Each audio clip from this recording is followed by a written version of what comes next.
लेकिन जो अज्ञान अवस्था में हम संसारी प्राणियों ने कर्म बांध रखे हैं, उन कर्मों की निर्जरा कैसे हो? तो त्याग और तपस्या से, ध्यान से ही कर्मों की निर्जरा होती है। जिसके जीवन में जितनी आपत्ति विपत्ति अधिक आती है, उसके कर्मों की निर्जरा के निमित्त उतने ही अधिक होते हैं। ऐसे तो आराम से जी लो सुख की जिंदगी, उसमें कर्मों की निर्जरा ज्यादा नहीं होगी। और कर्मों के तीव्र उदय में जो समता को धारण कर लेता है, वह कर्मों की विशेष निर्जरा कर लेता है। अभी आचार्य श्री विद्यासागर महाराज जी, उनका स्वास्थ्य 1 महीने से बहुत खराब चल रहा था और उसी स्वास्थ्य के खराब रहते हुए भी उन्होंने अपनी जीवनचर्या को किस अच्छी तरह से निर्वाह किया, कितना उनका त्याग था, सब कुछ उन्होंने त्याग कर दिया था। अच्छे से संलेखना की उन्होंने तैयारी अपने आप में कर रखी थी और उनकी त्याग तपस्या से उन्होंने अपनी साधना को फलीभूत किया। तो बीमारी आई, बीमारी वैसे तो बीमारी सबको आती है, लेकिन साधुओं को बीमारी सबसे ज्यादा आती है। आती कि नहीं है? साधुओं को बीमारी सबसे ज्यादा आती है। आप कहोगे क्यों आती है साधुओं को बीमारी सबसे ज्यादा? क्योंकि जो कर्म बांध रखे हैं हमने या साधु ने या तपस्याग्रस्त ने, किसी ने भी जो पहले के कर्म बांध रखे हैं, तो तपस्या के माध्यम से उन कर्मों की उदीर्णा हो जाती है। उदीर्णा का मतलब है समय से पहले कर्मों का उदय में आकर के बाहर निकल जाना। तो जो बांध रखे हैं वो कर्म बाहर जल्दी निकल जाते हैं त्याग और तपस्या के माध्यम से। तो आप तो खाते पीते मौज करते हो, तो आपके कर्म तो समय पर ही निकलेंगे, जितने समय की स्थिति बंधी है उतने समय पर निकलेंगे। लेकिन साधु तपस्या के माध्यम से अपने कर्मों को जो कई सालों बाद उदय में आने हैं, सैकड़ों साल बाद आने हैं, वो कर्म भी शीघ्र ही उदय में ले आते हैं और उन कर्मों के उदय में आकर के निकल जाने से वो साधु उस कर्मों के ऋण से मुक्त हो जाते हैं। इसलिए साधु अधिक बीमार दिखाई देते हैं, उनके कर्म के उदय अधिक चलते रहते हैं, परंतु जितना बीमारी को सहन कर लेते हैं साधु समता पूर्वक, उतने ही उनके कर्मों की निर्जरा अधिक हो जाती है। तो साधु जीवन पागल का जीवन नहीं है, यह ज्ञानी का जीवन है। और जिन्होंने संसार शरीर भोगों की असारता को समझ लिया है, वास्तव में हमें तो ये लगता है कि आप लोग कैसे इस सब में डूबे पड़े हो। हमें तो जरा सा निमित्त मिला था, किसी की परिचय वालों की गृहस्थ जीवन का थोड़ा सा अनुभव देखने को मिला और हमने तो सोच लिया कि बस अब हमें इस गृहस्थी के चक्कर में दूसरों का देख कर के शिक्षा ले ली हमने तो कि इस गृहस्थी के चक्कर में नहीं पड़ना है। तो इस तरह से पहले तो हमने सबसे पहले तो उस गृहस्थी अवस्था को त्याग किया कि गृहस्थी के चक्कर में पड़ना ही नहीं, उसमें अपना पैर फंसाना ही नहीं। अब जब उससे निकलने का मार्ग पकड़ा हमने, उसके बाद फिर हमें क्षुल्लक श्री सन्मत सागर महाराज जी का समागम मिला। यद्यपि व्रत तो हमने लिया था आचार्य तपस्वी सम्राट सन्मति सागर महाराज जी से, इनकी समाधि हो चुकी है और वो बहुत उपवास करते थे, फफोतू वाले सन्मत सागर महाराज जी कहलाते थे। व्रत उनसे लिया था, देना था, व्रत लिया, क्योंकि वही उस समय हमारे यहाँ थे उधर ललितपुर में और हमें व्रत लेना था। उस समय हमने ये नहीं सोचा किससे लेना, क्या करना, भविष्य क्या होगा, कुछ नहीं, लेना तो लेना, मार्ग पकड़ना है, उसके बाद आगे का रास्ता फिर देखा जाएगा। तो उनसे हमने व्रत लिया था, वह तो चले गए।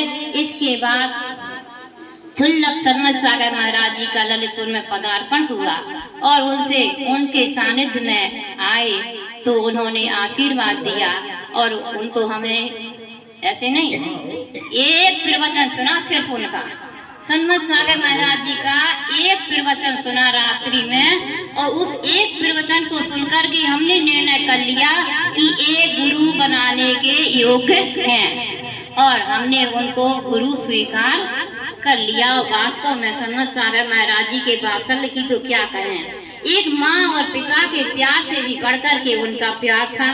उन्होंने एक माँ और पिता के कर्तव्य को या उसके हमारे प्रति पूरा निर्वाह किया और उनके सानिध्य में रह करके हमने दीक्षा ली। इस तरह से इस मोक्ष मार्ग पर हम आए। हमारी और भी बहनें हैं, जैसे उषा माता जी बैठे हैं, अनुभूति उषा भाई, इन सब ने आचार्य सन्मत सागर संघ आचार्य सन्मत सागर महाराज जी से दीक्षा लेकर के मोक्ष का मार्ग प्रशस्त किया है।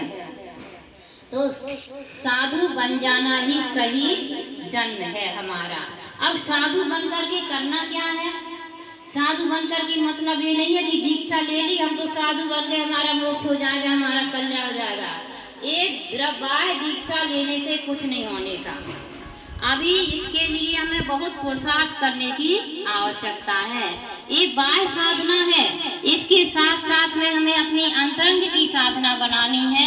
हमें निरंतर अपना निरीक्षण करना है कि जिस समय हमने दीक्षा ली थी उस समय हमारे क्या भाव थे, उस समय हमारा क्या लक्ष्य था, हमने क्यों दीक्षा ली थी, उसको मुख्य कर अपने आगे मुख्य कर करके लक्ष्य बना करके निरंतर हमें अपना निरीक्षण और परीक्षण करना है कि क्या हम अपने सही रास्ते पर चल रहे हैं, क्या हम अपने मार्ग पर सही खरे उतर रहे हैं, क्या हमारी साधना कर्म निद्रा में साधक बन रही है, कहीं हमारी कोई चर्या ऐसी तो नहीं हो रही है जो कर्म निर्जरा ना करा करके कर्म बंध में कारण बन रही हो।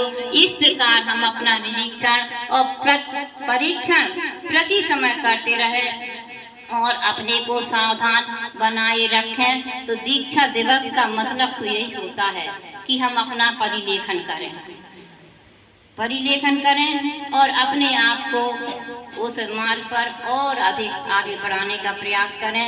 अनुभूति भूषण माता जी ने माघ पूर्णिमा को आर्य का दीक्षा ली थी। यद्यपि इनकी दीक्षा बसंत पंचमी को होनी थी, 10 दिन पहले बसंत पंचमी की दीक्षा हो रही थी। मुरादाबाद की बात है।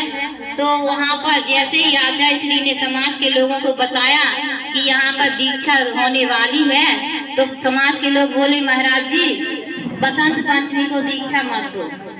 बसंत पंचमी को सारे वो धर्मशाला वो क्या बुक रहती है, सारे बैंड बाजे वगैरह सब व्यवस्थाएं, कोई भी हमें व्यवस्था नहीं मिलेगी दीक्षा के प्रोग्राम करने के लिए। और आपको यदि बसंत पंचमी को दीक्षा देनी है तो आप कमरे में दे लो। हम लोग इस तरह से अपने नगर में दीक्षा नहीं करवाएंगे, बड़े ठाट बाट से करवाएंगे दीक्षा। योग आयोग की बात है। इससे पहले माता जी ने एक बार आचार्य विमल सागर महाराज जी, नाम सुना आप लोगों ने? सुमत सागर जी, आचार्य विमल सागर महाराज जी, दोनों की अच्छी जोड़ी थी। और दिशाएं कैसी थी? ऐसी विपरीत, एक 13 पंथ के और एक 20 पंथ के। और सोनागिर में एक ही साथ, ये 20 पंथी धर्मशाला और एक उनका आश्रम सुमत सागर जी का रहते थे, प्रेम से रहते थे, बहुत अच्छे से रहते थे वहाँ पर। तो एक दिन माता जी ने पूछा आचार्य विमल सागर महाराज जी से कि ये बताओ कि हमारी दीक्षा कब होगी? तो विमल सागर महाराज जी ने कहा कि तुम्हारी दीक्षा माघ की पूर्णिमा को होगी, माघ पूर्णिमा को।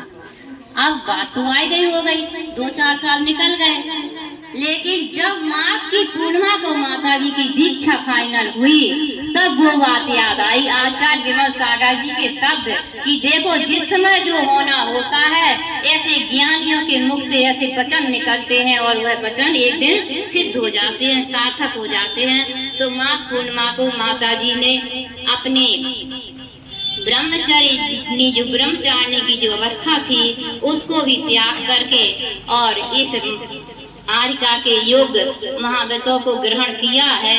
और उस बात पर आगे चल रही हैं। यद्यपि माता जी कमज़ोर हालत में हैं, इनका स्वास्थ्य ठीक नहीं रहता है, कुछ ना कुछ बीमारी इनको घेरे रहती है, फिर भी इनकी अपनी दृढ़ता है अपने चारित्र के प्रति कि वह उन सारी बीमारियों को झेलते हुए कर्मों की निर्जरा करते हुए आगे बढ़ रही हैं। और भगवान से यही प्रार्थना है कि माता जी स्वस्थ हो और स्वस्थ रह करके साधना करें। बोलिए देवा देवी खजरार श्री आदिनाथ भगवान की जय।